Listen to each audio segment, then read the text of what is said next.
Hello everyone, welcome back to the Tech Tricks tutorial. In this video, I'm going to show you how to install Gmail on Windows 10. So let's get started.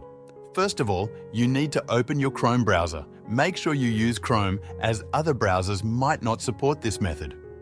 Once you have Chrome open, head over to the right side where you'll see the Google Apps icon. Click on this icon and from the list, select Gmail.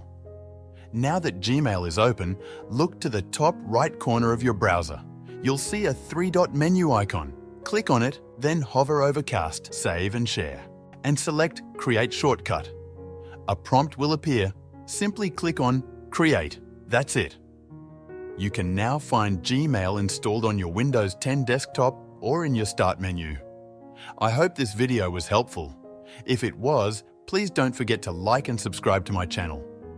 Thank you for watching, and I'll see you in the next video.